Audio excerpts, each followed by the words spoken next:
नमस्कार दोस्तों, share market की दुनिया में आपका स्वागत है। दोस्तों, आज हम बात करेंगे स्मॉल कैप म्यूचुअल फंड्स के बारे में। आज के दिन पे, आज के टाइम पे सब लोगों को लगता है भैया स्मॉल कैप म्यूचुअल फंड सबसे बढ़िया है। लोग कहते हैं कि देखिए पिछले 5 सालों का इतिहास देख लीजिए, 7 का देख लीजिए, 10 सालों का देख लीजिए। स्मॉल कैप म्यूचुअल फंड्स ने लार्ज कैप म्यूचुअल फंड्स की बजाय बहुत ही ज़्यादा अच्छा रिटर्न दिया है।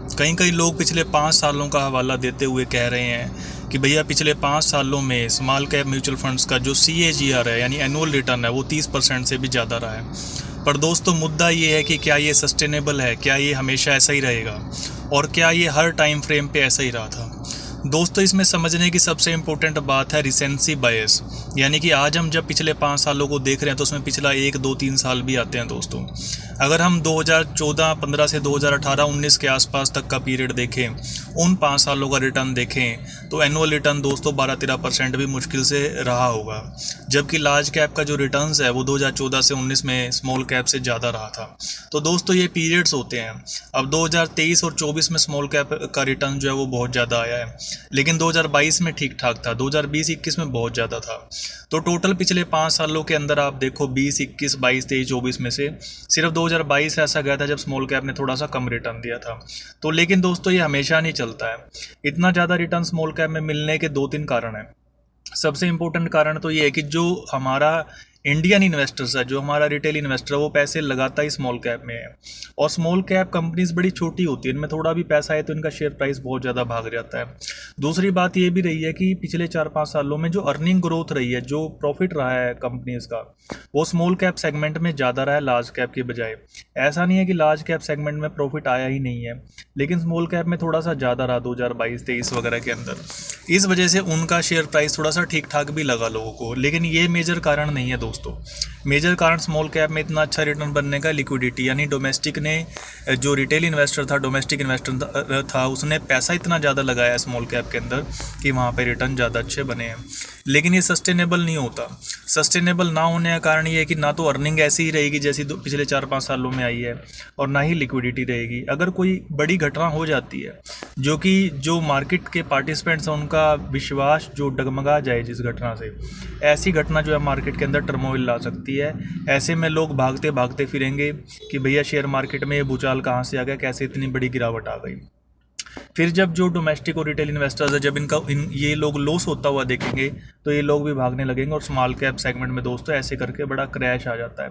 तो ये दोस्तों हमेशा रिस्क रहता है, जितना ये ऊपर जाएगा उतना इसके नीचे जाने के चांस रहते हैं।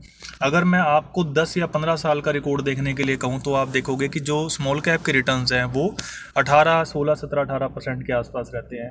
अगर पिछले 4-5 सालों को आप काट दो, भूल जाओ एक पल के लिए कि भैया 2020 से 24 भी आया है, तो 2020 से पुरानी पहले आप सारी हिस्ट्री देखो, सारी की सारी हिस्ट्री के अंदर आप देखोगे स्मॉल कैप 1 या 2% ही ज़्यादा रिटर्न देते हैं लार्ज कैप से। कई पीरियड तो ऐसे होते हैं जिसमें स्मॉल कैप बेसिकली लैग कर रहे होते हैं, पीछे चल रहे होते हैं। 2018-19 में स्मॉल कैप ने बिल्कुल रिटर्न नहीं दिया। अब अगर आप मान लीजिए इसी हिसाब से देखोगे तो 2019 में तो लोगों को स्मॉल कैप लेने ही नहीं चाहिए थे। 2019 में अगर आपने कभी पीछे के 5 ईयर्स का रिटर्न देखा होता, CAGR देखा होता, वो तो 12-13% था, और आप 20 से 24 के 5 सालों का CAGR देख रहे हो, एनुअल रिटर्न देख रहे हो तो 30% है। तो दोस्तों, ये तो साइकिल होते हैं। अब अगर पिछले 5 सालों में 30% रिटर्न आए हैं तो उम्मीद अगले 5 साल में आपको ये करनी चाहिए कि भैया यहाँ से 10-12-15% रिटर्न बनने भी आसान नहीं है, मुश्किल होंगे, क्योंकि पहले ही सारे रिटर्न बन चुके हैं। तो जैसे कंपनीज होती हैं दोस्तों, तो कंपनीज का भी अपना एक प्रॉफिट साइकिल होता है। कभी कभी ऐसा होता है कि 5 साल कंपनी बहुत पैसा कमाती है, फिर उसके बाद 5-7 साल कमाती नहीं, कई बार ये पीरियड बढ़ के 8-10 साल भी हो जाता है। अब इंडिया में अगर आप कॉरपोरेट्स को देखो, इन्होंने 2010 से 2020 के बीच में कमाया ही नहीं। देश की नॉमिनल GDP 9-10% से बढ़ती रही, लेकिन कॉरपोरेट्स का प्रॉफिट दोस्तों नहीं बढ़ा। अब वो प्रॉफिट बढ़ने का साइकिल शुरू हो गया 2020 के बाद से, तो अब कॉरपोरेट्स बहुत कमा रहे हैं, उसमें स्मॉल मिड कैप काफ़ी कमा रहे हैं, तो उनका शेयर प्राइस भी भाग रहा है। लेकिन क्या ये ऐसे ही अगले 5 साल में भी कमाएंगे? Answer is no. इतना आसान काम दोस्तों ये नहीं है। देश की GDP बढ़ेगी, आज स्मॉल कैप कमा रहे तो कल को लार्ज कैप कमाएंगे, तो ये साइकिल चलते रहते हैं। आप ये ना सोचो कि 5 साल एक लॉन्ग टर्म है और 5 साल में, पिछले 5 साल में स्मॉल कैप ने इतना कमा के दिया, 30-32% तो आगे भी देंगे। ऐसा दोस्तों बिल्कुल नहीं है। अगर आप 10-15 साल का ट्रैक रिकॉर्ड देखोगे तो स्मॉल कैप के अंदर जो है वो आपका हार्डली जो है 1 या 2% का अल्फा आता है लार्ज कैप से, वो भी अगर आप लंबे टाइम के लिए पेशेंटली इन्वेस्ट करते रहते हो, ऐसा ही करते रहते हो। स्मॉल कैप में इन्वेस्ट करने का दोस्तों टाइम तब आएगा जब ये सस्ते होंगे।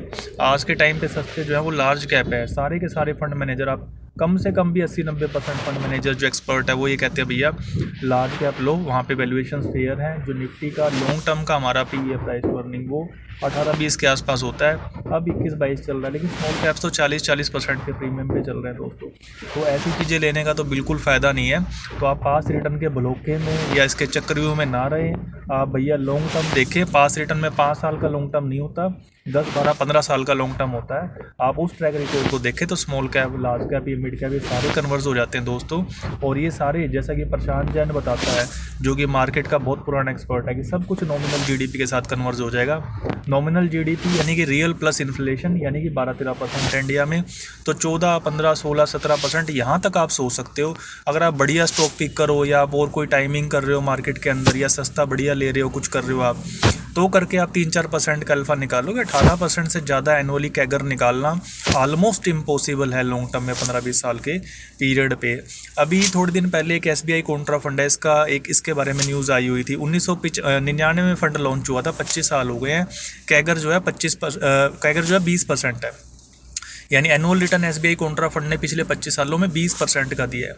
20% का रिटर्न इसने दिया है, और जो सेंसेक्स का या निफ्टी का रिटर्न है पिछले 25 सालों का, वो लगभग जो है वो 16% है। तो 4% का अल्फा फंड दे पाया। अब निफ्टी या सेंसेक्स ही 16% दे रहे हैं, आप भैया दे रहे हो जो है 20%, ठीक है। तो 4% का अल्फा वहाँ पे मिलता है। और इस तरह के फंड भी स्मॉल कैप वगैरह में बेटर लगाते हैं, जो सस्ता और बढ़िया होता है, उसके बावजूद भी 4% का अल्फा होता है। तो आप 32% के चक्कर में दोस्तों मत रहो, आप 15, 16, 17% के चक्कर में रहो। और निफ्टी भी जो आपको अब इतने रिटर्न दिखा रहा है, पिछले 4-5 सालों में निफ्टी का भी रिटर्न बहुत बढ़ गया है। अगर कॉर्पोरेट अर्निंग जो आगे कम होती है, तो निफ्टी के भी रिटर्न दोस्तों कम होंगे लॉन्ग टर्म में। आपको बल्कि 16% भी एक्सपेक्ट नहीं करना चाहिए, आपको 13 या 14% एक्सपेक्ट करना चाहिए निफ्टी से, और स्मॉल कैप वगैरह से आपको 16-17% एक्सपेक्ट करना चाहिए। 32-33% की बात दोस्तों भूल जाओ। मेरे से पूछोगे तो स्मॉल कैप सेगमेंट में आज के टाइम पे पैसा मत लगाओ, बहुत ही महंगा सेगमेंट है। अगले 4-5 साल में ऐसा हो सकता है कि 2 साल और भाग जाए ये मार्केट यहाँ से, लेकिन उसके बाद दोस्तों सस्ता होएगा। फिर वही वाली बात है, या तो अब आप टाइम करोगे या बाद में करोगे। अगर नहीं करोगे तो आपको ज़्यादा अच्छा रिटर्न दोस्तों नहीं मिलना है। लार्ज कैप इन्वेस्ट करिए, निफ्टी 50 बढ़िया है, उससे भी बढ़िया है बैंक निफ्टी। Thank you.